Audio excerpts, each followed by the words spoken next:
우리 교회 장로님이요. 원로 장로님, 명예 장로님, 신무 장로님 세 분이 계신데 어쨌든 요즘에 일을 할 때 제가 마음이 든든한 분이 있어요. 어떤 아주 중요한 일을 할 때에 뭐라고 하시느냐면 그 말하는 대상에게 결정권자는 목사님이시니까 목사님 말씀 잘 들으세요. 그리고 목사님에게 설명을 잘 드리세요. 목사님이 결정하실 겁니다. 우리 교회 본당 리모델을 할 때도 그렇고 어디 가서 이제 광주에 가서 답사하면서 탐방하고 우리 교회처럼 리모델을 잘한 교회에 가서도 그 견학을 하면서 그 결국에는 이제 이 리모델을 할 때도 업자에게 이제 목사님이 하라는 대로 그대로 따를 것이니까 목사님에게 잘 설명을 드리라고.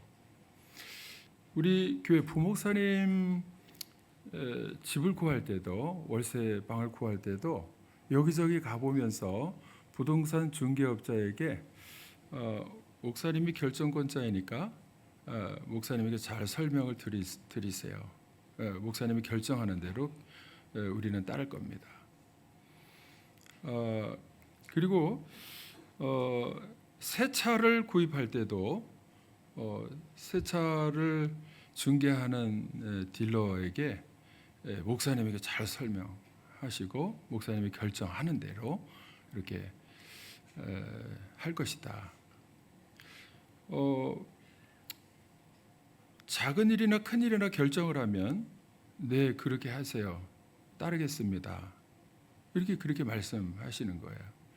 그럼 제가 어떤 마음이 드냐면 굉장히 마음이 신중하게 돼요. 그리고 좀 무거워지는 마음도 있습니다.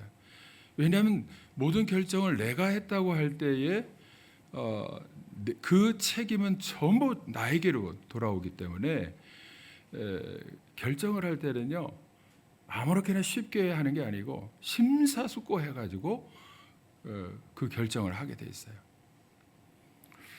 한편으로는 좀 지혜로운 거죠. 다른 사람의 교인이나 다른 사람의 자기 책임에게 다 돌아갈 텐데 목사님에게 전부 책임을 지어주고 그리고 결정을 하십시오. 그리고 우리는 따르겠습니다. 이런 입장이에요.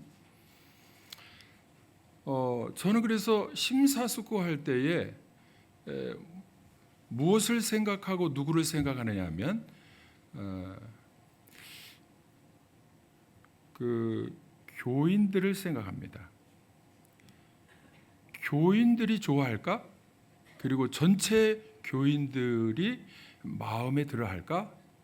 이 교회 리모델을 하는 것도 그렇고 새 차를 사는 것도 그렇고 또 어느 것이든지 중요한 일을 결정할 때마다 교인들을 생각하는 거예요.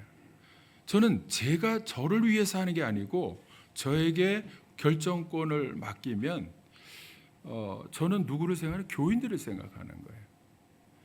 사실 교인들을 생각한다고 하는 것은 교인들은 교회입니다. 교회. 이 건물은 교회당이지만 교인들은 교회입니다. 그래서 교회를 생각하는 거예요.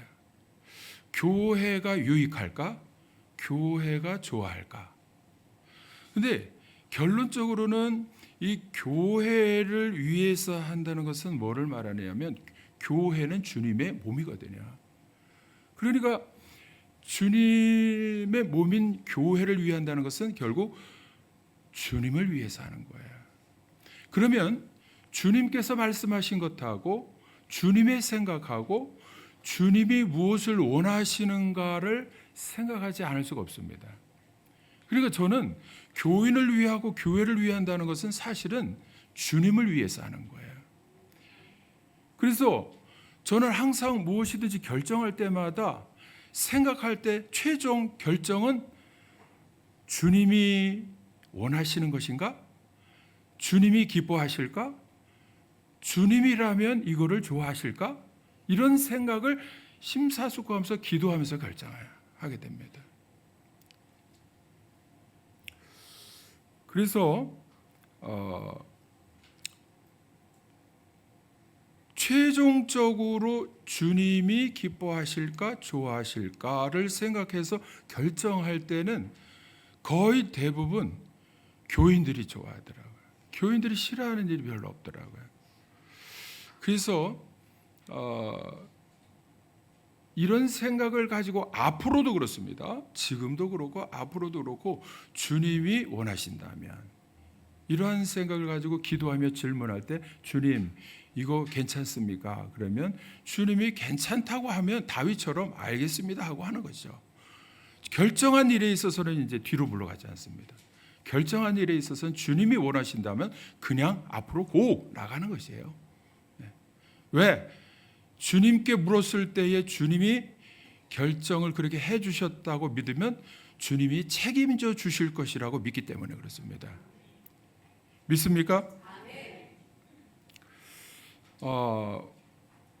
오늘 말씀해 보면 제자들이 주님을 따른다고 하면서 주님을 따라갔는데 결국 알고 보니까 예수님이 주님이 아니었어요.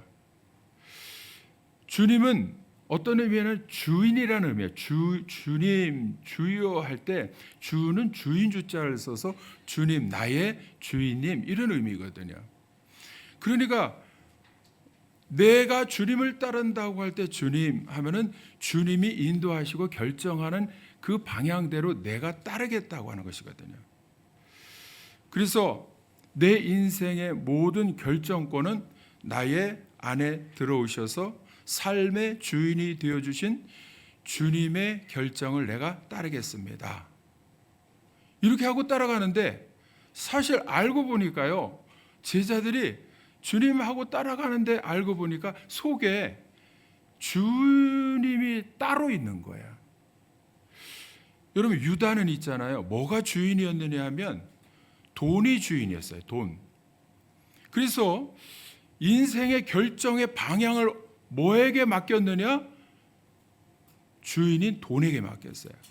그러니까 예수님의 말씀을 따르지 않고 돈을 따르니까 어떻게 됐느냐 하면 예수님을 은 30냥에 팔았어요. 여러분 은 30이라고 하는 것은요 그렇게 많은 돈이 아니에요. 노예 한 사람에 해당하는 돈이거든요.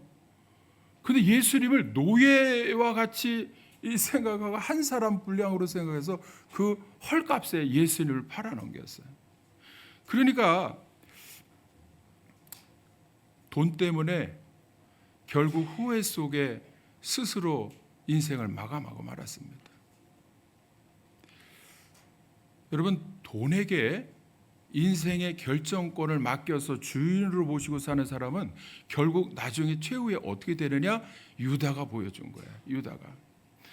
그러니까 돈을 결정권의 주인으로 삼고 사는 사람은 순간 돈 때문에 돈이 그 사람을 괴물로 만들어버려요.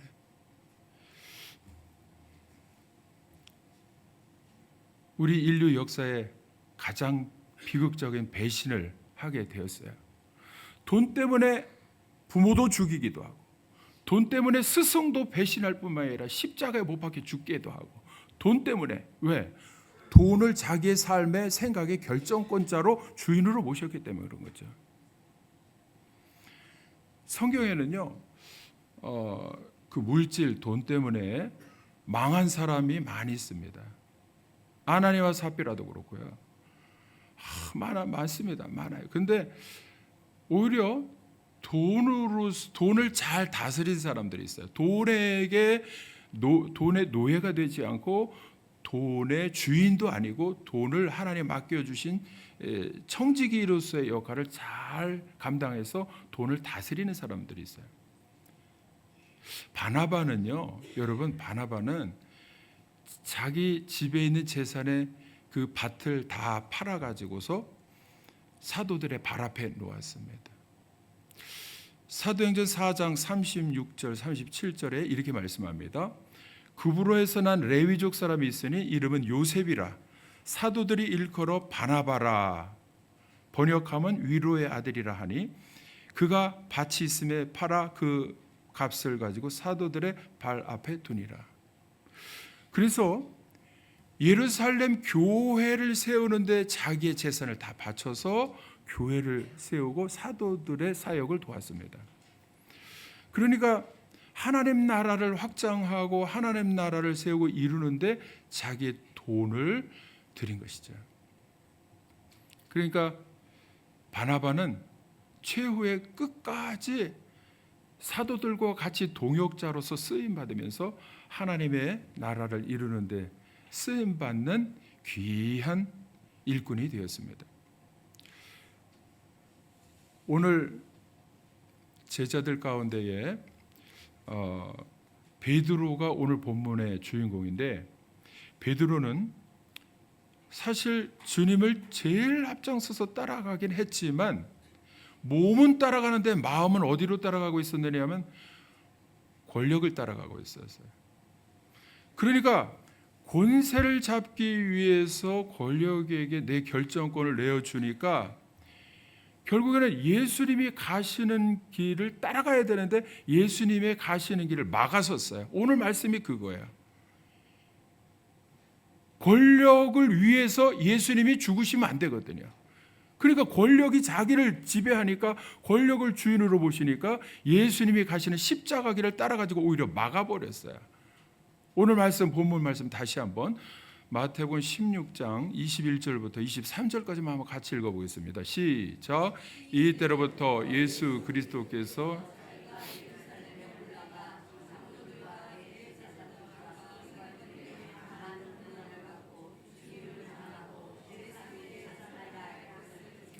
자, 21절 여기까지 읽었는데 21절, 22절 읽기 전에 예수님이 하시는 말씀을 잘 들으면 죽고 살아나 부활까지 말씀하시는데 그 말씀을 깨달으면요, 내가 끝까지 십자가까지 따라가겠습니다, 이렇게 말을 해야 되고, 근데 권력이 주인으로 있으니까 그 말이 귀에 들어오지 않는 거예요.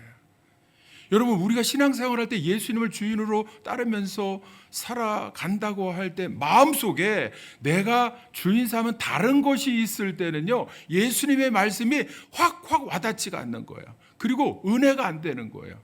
나 그렇게 하면 내가 대가를 지불해야 되니까 나는 그렇게는 못하지. 결정을 그렇게 하고 예수님, 이쪽으로 가시죠, 이쪽으로 가시죠. 자기의 뜻을 주장하면서 베드로처럼 되는 경우가 있어요. 22절 시작. 베드로가 예수를 붙들고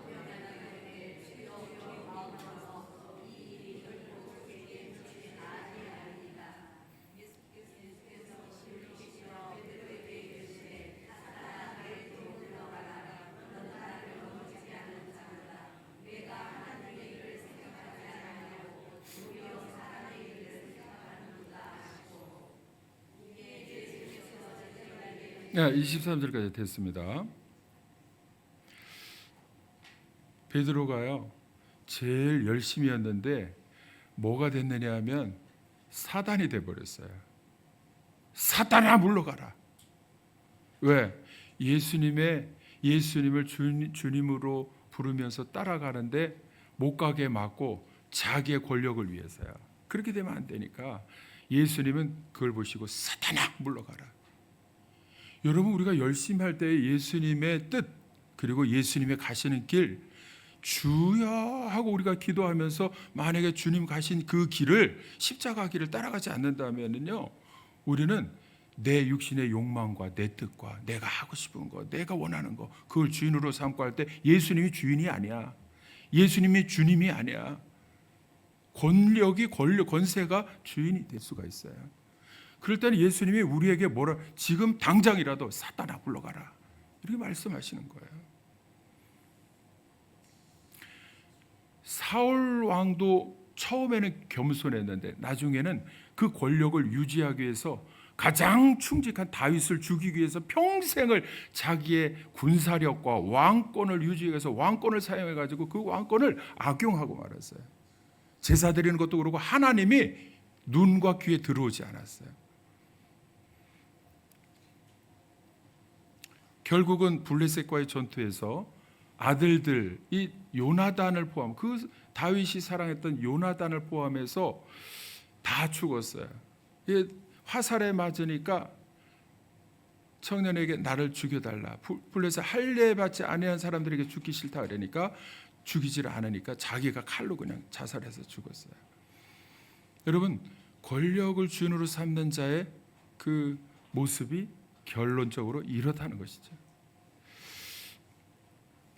성경에 보면 환경과 처지와 형편에게 자기의 결정권을 내어준 사람들이 있습니다.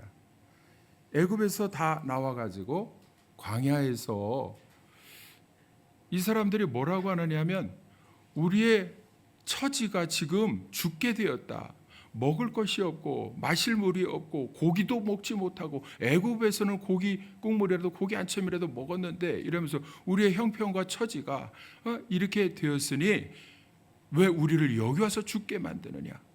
이렇게 말을 할 때 그 내용이 뭐냐? 불평인 거예요. 불평. 무엇 때문에? 환경과 처지와 형편이 그렇다는 거예요. 여러분, 저는 너무 안타까운 것이 뭐냐면 하나님을 믿고 예수님을 믿으면요, 예수님이 그 환경과 우리에게 어려운 환경과 처지를 극복하라고 우리에게 예수님이 오셔서 너는 나에게 구하라. 그러면 내가 환경과 처지, 너 가난하고 어렵고 질병 있는 모든 것을 내가 해결해 줄 것이다. 이렇게 말씀하시는데 주인의 말씀, 진짜 우리 주인의 말씀을 따르지 않고 왜 환경을 따르느냐 말이에요. 왜? 형편과 처지를 그렇게 말하면서 그것이 100가지를 얘기해도 그것이 옳은 것처럼 합당한 것처럼 이야기를 하느냐 말이죠. 여러분, 환경과 처지와 형편은 극복할 대상이지 주인으로 섬길 대상이 아닙니다. 내가 환경에 의해서 결정되어서 내가 살아가야 하는가 말입니다. 여러분, 정말로 어려운 일을 만나면요, 사방이 우겨쌈을 당하는 어려움 속에 내가 할 수 있는 일은 아무것도 없고 다만 그냥 죽음만 기다리고 있다 그러면요, 우리의 주인이신 주님의 말씀을 들으시기를 바랍니다. 주님께서는 너무나 많은 성경 구절을 통해서 그 환경과 처지를 극복하라고 말씀하시거든요. 다 같이 마태복음 7장 7절 8절 시작. 구하라 그러면 너에게 주실 것이요, 찾으라 그리하면 찾아낼 것이요, 문을 두드리라 그러면 너에게 열릴 것이니. 구하는 이마다 받을 것이요, 찾는 이는 찾아낼 것이요, 두드리는 이에게 열릴 것이니라. 믿습니까? 주인이신 주님의 말씀을 따르겠습니까? 아니면 내 형편과 처지를 주인으로 모시고 나 형편이 이러니까 어쩔 수 없어, 나 어려워, 이렇게 말씀하시겠습니까? 내가 형편이 어려워도 주인이신 주님께서 구하라 그러면 해결해 주신다고 말씀하셨으니까 주인의 말씀에 나는 따를 거다. 이게 믿음입니다. 믿습니까? 믿음은 따르는 거예요. 뭘 따르겠습니까? 형편과 처지와 내 어려운 상황을 따르겠습니까? 아니면 주님의 말씀을 따르겠습니까? 물이 없다고 하고 고기가 없다고 하고 또 시간이 없다고 하고 뭐가 그렇게 어려운지 어려운 것만 투성인데요. 여러분, 누가 어려운 일 없는 사람이 없습니까? 어디 있습니까? 어려운 일 없는 사람이 어디 있어요? 그 상황에서 뭐가 없느냐 하면 저는요, 믿음이 없는 거예요. 믿음은 어떤 믿음이냐? 예수님을 믿고 예수님을 따르겠다는 거예요. 믿습니까?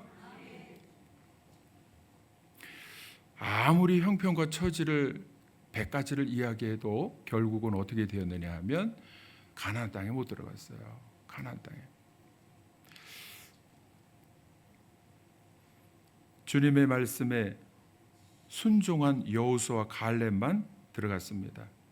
결국은 모든 광야와 같은 상황과 처지를 극복하고 결국 가나안 땅에 들어가는 사람은 누구냐? 주님의 말씀을, 하나님의 말씀만을 따른 여호수아와 갈렙입니다.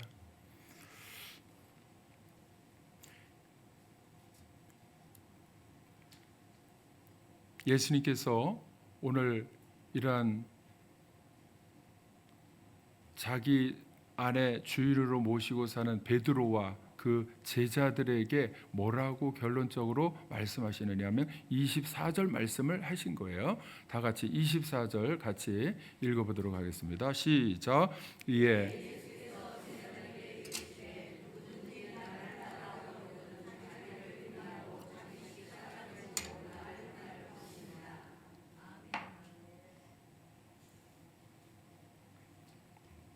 세 가지를 주님께서 말씀하셨는데 다 같이 자기 부인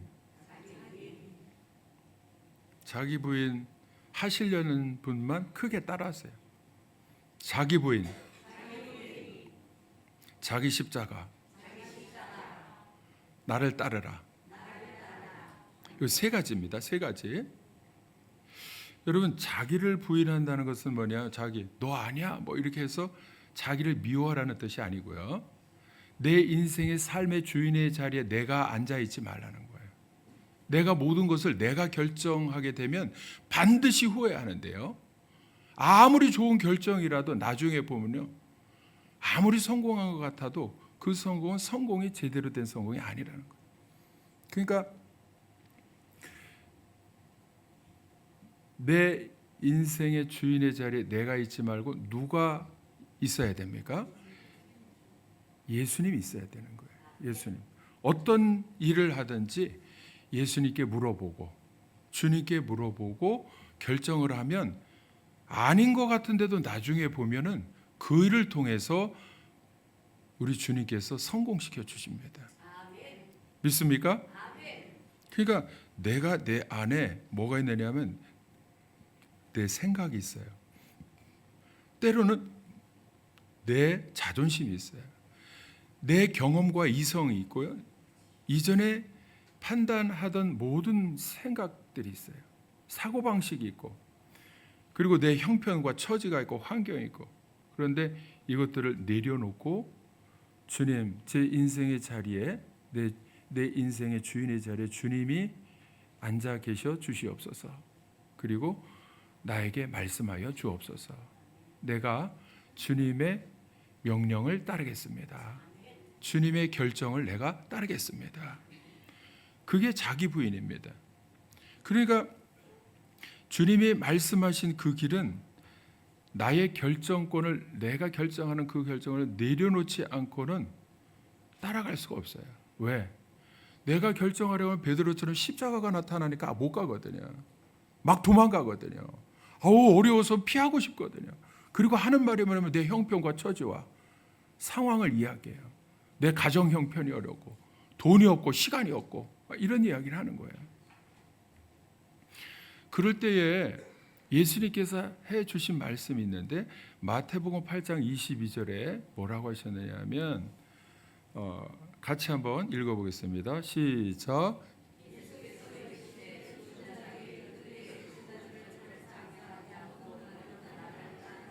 그러니까 예수님을 따라가고자 할 때에 뭐라냐면 저 장례식이 있어가지고 내가 빠지면 안 되니까 장례를 치르고 오겠습니다. 이렇게 그거를 막아설 수 있는 사람이 누구 있겠어요?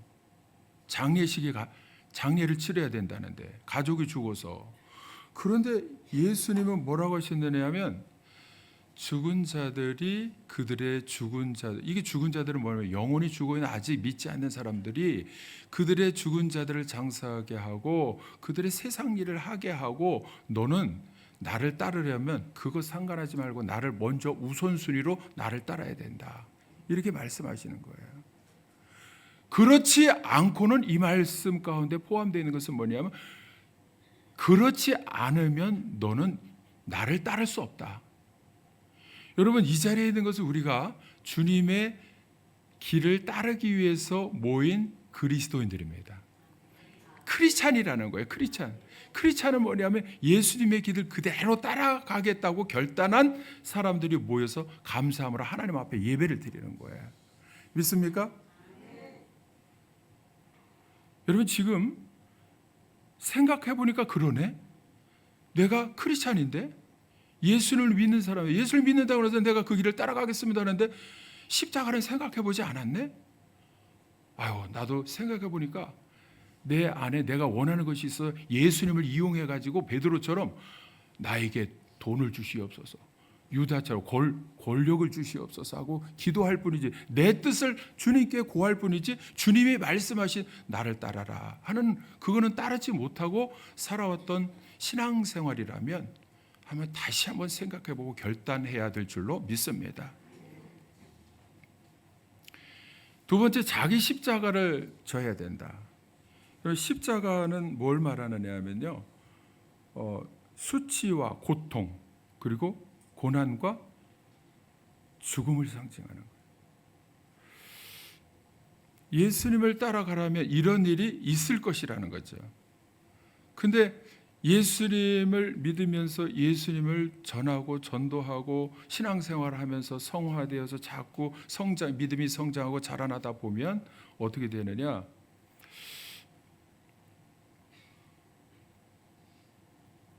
어려움이 생기거든요. 어려움. 생각하지도 못했던 어려움이 생길 때에 자꾸 타협하기 시작합니다. 그러니까 이거는 내가 시간상 안 되고 내가 형편과 처지가 돈을 벌어야 되고 이러다 보면 주님이 가신 길을 말씀하시는 대로 따라가지 못하고 자꾸 타협해서 조금 있다가 다음에 이렇게 하다 보면 어떤 일이는 우선순위에 밀리는 거예요. 우선순위. 그러니까 주님의 길을 따라가려면 내가 손해를 무지하게 많이 봐야 돼요. 갑이 아니라 을로 살아가야 할 때가 많습니다. 내가 억울해도 참아야 할 때가 많아요. 그러니까 이렇게 하면 내가 너무 손해봐서 이거 주님께 영광이 안 되는 거 아닌가? 이런 고민을 할 때도 있어요. 근데 자기 십자가를 지라는 것은 주님이 지신 십자가에서 나오는 고통과 조롱과 수치와 죽음까지도 생각하고 그 길을 따라가고자 결단할 때에 주님은 오히려 그 길을 통해서 손해가 아니라 2배로 갑절로 채워주시고 은혜와 영광의 길로, 부활의 길로, 살아나는 길로 인도해 주시는 줄로 믿습니다. 세 번째, 나를 따르라고 하는 것은요, 제자들이 가는 길이 아니고 돈 벌기 위해서 또 권력을 잡기 위해서 이 길이 아니고 예수님이 가신 길은 십자가 길이기 때문에 나를 따르라 할 때는요, 결단하면 어떤 길이 열려지느냐 하면 대로가 열려지는 것이 아니라 확 좁아지는 길이 열려져요. 그래서 좁은 길은 뭐냐면 예수님이 가신 길인데 십자가 길은 고난이 있고 힘든 길이기도 하고 외로운 길이기도 하고 정말로 어려운 길이에요. 근데 우리가 선택할 수 있는 선택지가 있는데 이쪽으로 가면 내 결정 따라서 좀 너무나 잘 되고 힘들지 않고 좋을 것 같은 길이 있어요. 그런데 이쪽은 예수님이 가신 길을 따라가려고 하면 손해를 많이 봐야 되는 거야. 전도할 때도 뭐라고 해도 참아야 되고요. 너무 힘든 거야.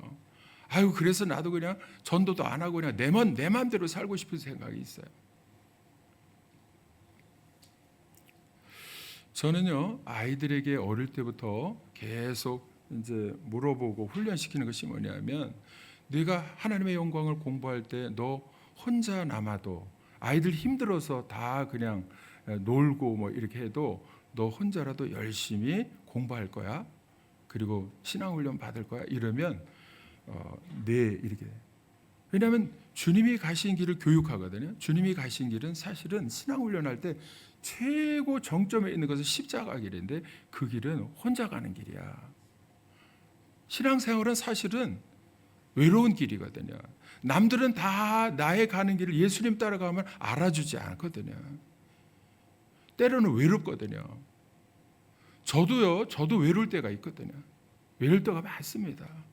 주님과 가신 길을 따라가려고 하면 이 말을 사람들이 듣고 인정해 줄까? 그렇지 않을 때, 그렇지 않다고 생각하면 혼자라도 주님의 길을 따라가야겠다 그러고 말씀을 선포하기 시작하면요,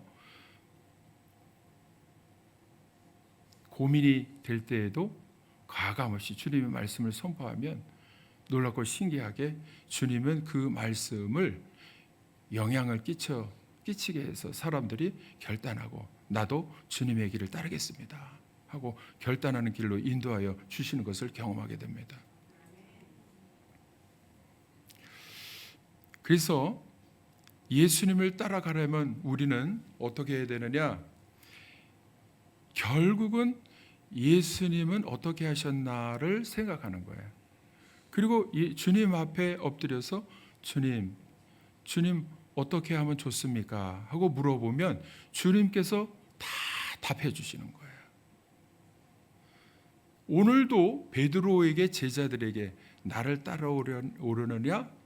주님을 따라갈 때 여러 가지 선택지가 있어요. 권세, 돈 막 이렇게 다 있어요. 주님의 십자가 길. 근데 예수님이 해 주신 말씀은 딱 정해져 있습니다. 그래서 항상 생각할 때에 예수님이라면 어떻게 하셨을까를 생각하면 주님께서 질문을 드릴 때마다 어떻게 하면 좋습니까? 그러면 주님께서 한 가지로 딱 답변해 주세요. 너 자기 부인해라. 그리고 자기 십자가를 져라. 어려운 길, 손해보는 길을 택하라. 너의 인생까지도 손해보는 길을 택하라. 그리고 나를 따라라. 여러분, 나를 따르라고 하는 것은 다른 것을 따르는 게 아니고 예수님의 가신 길을 그대로 따라가라는 것입니다. 그게 십자가 길이라 할지라도, 그게 순교의 길이라 할지라도, 그러면요, 예수님이 가신 길은 죽음으로 끝나는 것이 아니라 반드시 그 일을 통해서 손해보는 것 같지만 마지막에는 부활입니다. 믿습니까? 그 일을 통해서 살려주시려는 거예요. 그 일을 통해서 영광의 자리에 이르게 하시려는 것입니다. 믿습니까? 저도요,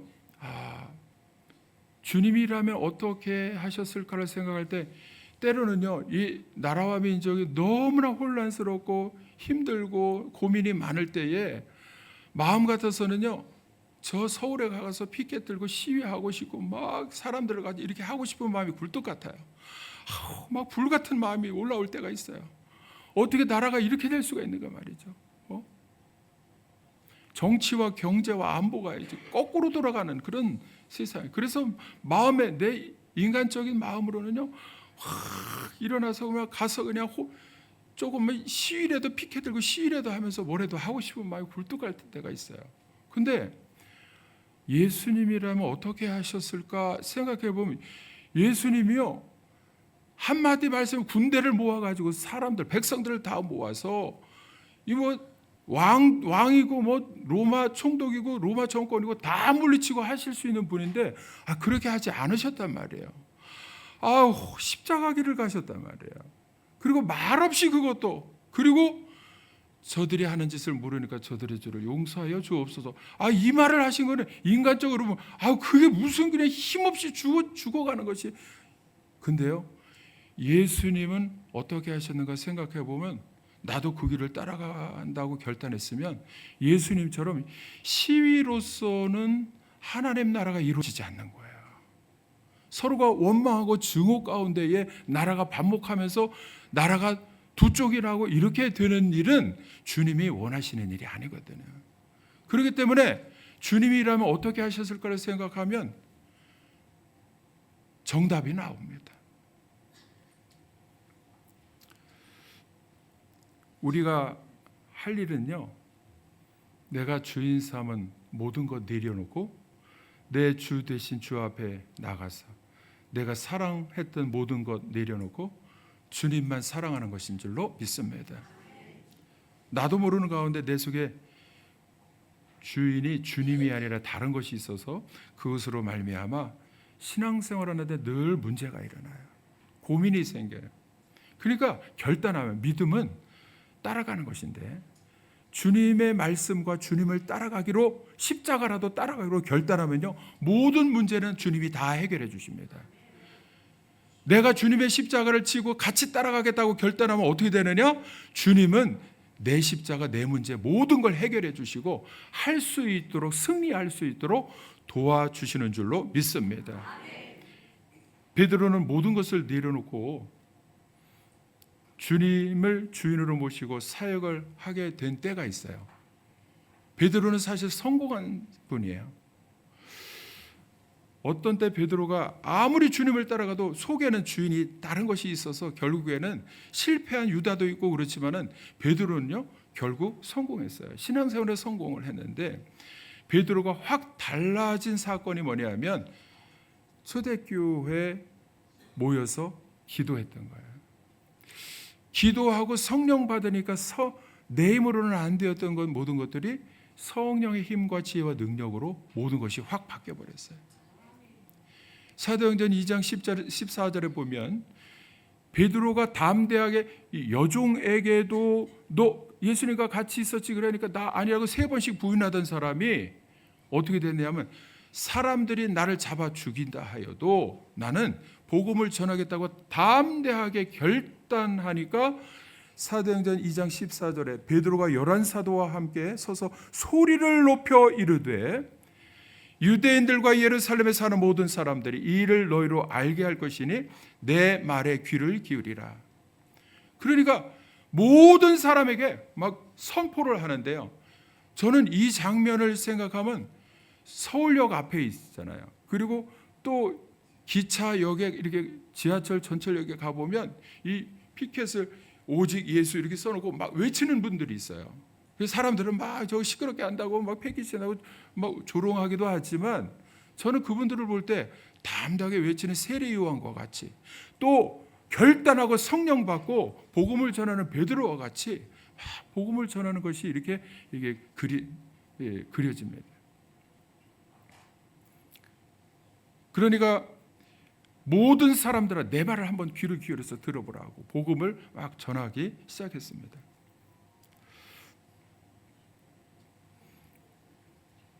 여러분, 우리가 십자가라도 지고 따라가려면 어떻게 되느냐? 내 힘과 능력으로는 안 됩니다. 내 지혜로도 안 됩니다. 기도하고 성령이 충만할 때에 가능합니다. 우리는 그래서 지금 우리 교회가 기도하기로 결단하고 금요 기도에 모여서 뜨겁게 기도하는 거예요. 성령의 임재를 경험한 사람들이 변화되기 시작합니다. 예수님께서 누가복음 6장 46절에 제자들에게 뭐라고 하셨느냐 하면, 너희는 나를 불러 주여 주여 하면서도, 이 주여 주여 주님 주인님 이렇게 하면서도 어찌하여 내 말하는 것을 행하지 아니하느냐. 여러분, 입으로는 우리가 주님 하면서 삶의 결정은 내가 이러는 거예요. 주여 해놓고 진짜 삶 가운데 결정은 내가 이렇게 하는 거죠. 신앙생활 할 때에 가장 큰 유혹이 뭐냐면, 예수님보다도, 예수님의 말씀보다도 돈이 커 보일 때가 있어요. 돈이. 그러니까 돈이 없으면 죽을 것 같고, 돈이 있어야 살 것 같고, 그러니까요. 또 환경과 처지가 다 나를 감싸고 있으니까 그게 굉장히 나에게 영향력을 끼치고 나를 인도할 때가 있어요. 그게 커 보일 때가 있습니다. 그래서 가끔가다 말씀하시는 거예요. 목사님, 주님의 말씀을 알긴 알겠는데 그래도 먹고는 살아야 되지 않아요. 근데 주님께서 너 먹을 거 마실 거 입을 거 염려하지 말라 그랬는데 그게 안 들어오는 거예요. 돈이 커 보이니까요. 돈이 커 보이니까 돈이 우선이죠. 환경이, 처지가 얼마나 크게 보이는지 그것을 안 따르면 못 살 것 같은 생각이 들 때가 있습니다. 그래서 그것을 벗어나고 극복하고 이기려면 내 힘으로는 안 됩니다. 항상 그것이 커 보이기 때문에 그렇습니다. 여러분에게 질문을 드리면 내 인생의 주인은 누구입니까? 주님입니까? 몇 사람만 대답하고 고민 중에 계신 분들이 있는 것 같은데 다시 한번 내 인생의 주인은 누구입니까? 돈이 커 보입니까? 권세가 커 보입니까?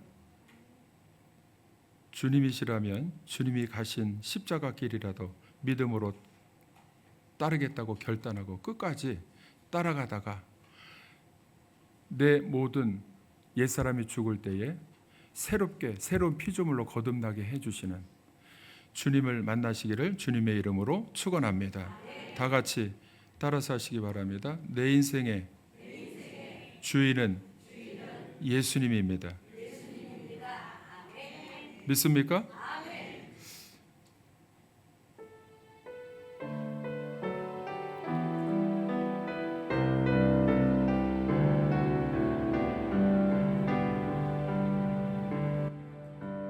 내가 주인 삼은 모든 것 내려놓고 내 주 대신 주 앞에 나가 내가 사랑했던 모든 것 내려놓고 주님만 사랑해